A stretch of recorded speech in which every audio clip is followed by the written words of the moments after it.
Olá, pessoal. Espero que todos vocês estejam bem. É, Estarei hoje apresentando, né, um trabalho de estatísticas sobre os intervalos de confiança. O grupo é composto por João Paulo Faustino Barbosa e Cassandra Aparecida Faustino Barbosa, ambos do campus da Unemate de Nova Chavantina. Vou estar falando um pouco, então, sobre os intervalos de confiança.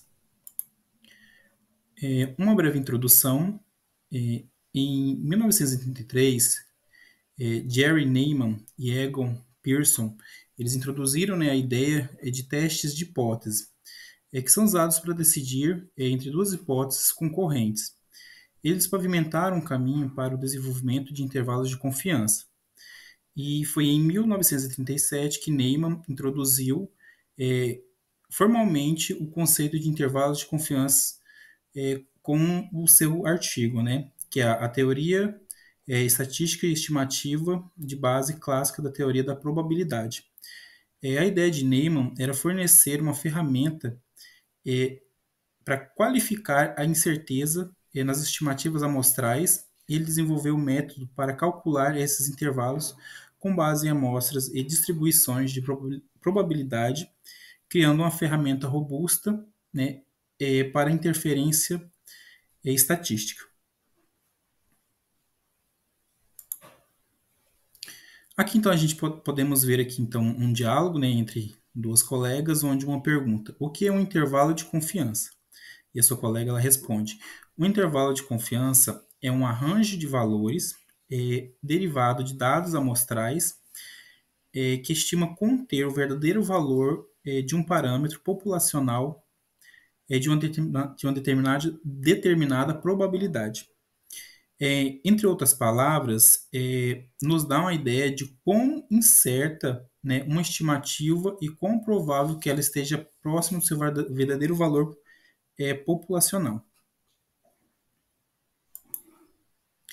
Aqui nós temos uma definição, né, onde matematicamente, se o intervalo é um estimador de parâmetro populacional, então o intervalo de confiança, né, para a amostra com um nível de confiança onde aí que então nós temos aqui os seus componentes, né, onde P é representada pela probabilidade de um evento ocorrer. Aqui nós temos os intervalos, né, indica o parâmetro, né, por exemplo, a média de uma proporção verdadeira da população dentro dos seus intervalos, onde L é o limite inferior e U é o seu limite superior.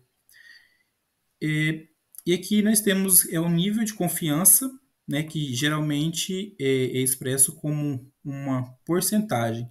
Aí que você escolhe a sua porcentagem que você quer que o seu nível de confiança naquela amostra ela tenha, né? Ele indica a certeza que o intervalo contém o verdadeiro valor, né, da sua estimativa.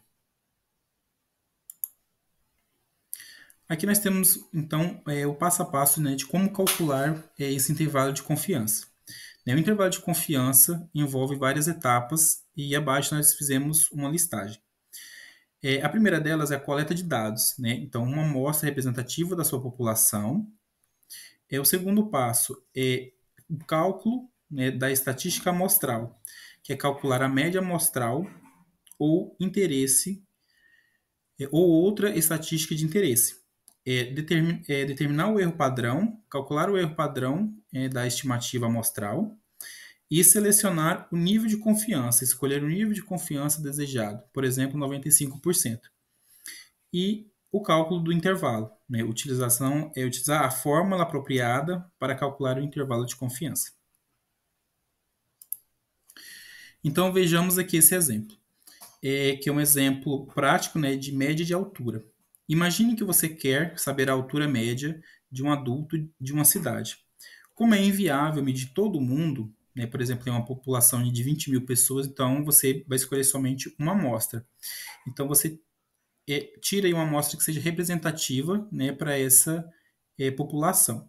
Então você tira uma amostra de 100 pessoas e encontra a média da amostra, que é nosso x, né, de 1,75 metros. Então, o desvio padrão da nossa amostra é o S, que é 0,1 metros. Com o nível de confiança de 95%, você calcula o intervalo de confiança utilizando a fórmula básica. Essa é a nossa fórmula básica, né, do intervalo de confiança. Aqui onde o Z é o valor crítico do nível de confiança, né, que é para 1,96, que é de 95%, e o nosso N, que é o tamanho da nossa amostra.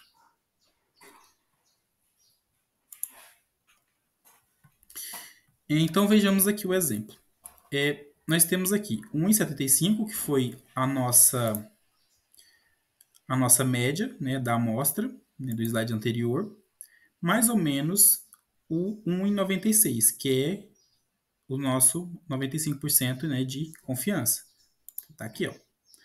Zero equivale, né, o nível de confiança para 1,96 é de 95%.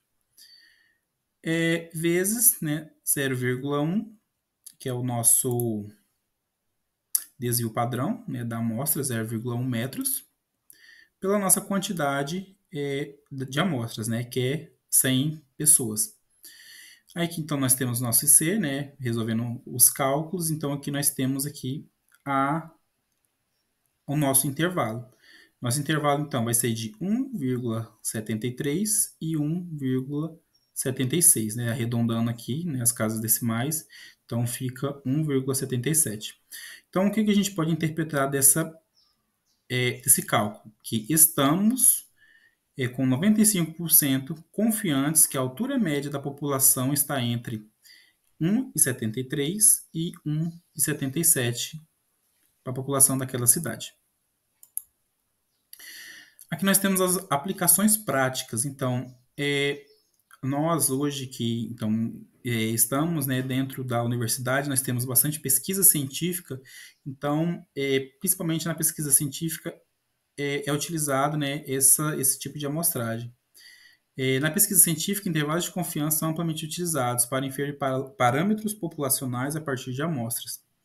Por exemplo, ao estudar o efeito de um medicamento, né, os pesquisadores podem utilizar intervalos de confiança para estimar a diferença média entre o grupo tratado e o grupo controle. Isso ajuda a determinar a eficácia e tem um efeito, né, estatisticamente significativo, né, daquele grupo. Aí aqui nós temos um resumo. Tamanhos maiores de amostras reduzem a margem de erro, tornando o intervalo de confiança mais preciso. Amostras pequenas podem gerar intervalos mais amplos e menos confiáveis. Planejar o tamanho da amostra também, antes, né, de coletar os dados, é essencial para garantir a precisão dos seus resultados. Por quê? Porque se você pega uma amostra muito pequena, você vai ter um intervalo muito amplo, né? Então, às vezes, você pode acabar fazendo os seus cálculos e isso te leva a um erro. E também tamanhos maiores, né? Reduzem a sua margem de erro porque você vai estar pegando um tamanho maior daquela população, então vai ser mais representativo ali pela maioria. Para finalizar, nós fizemos um mapa mental, né, com todo esse conteúdo e desses slides aí da apresentação. Nós vamos estar disponibilizando o link para você poder baixar.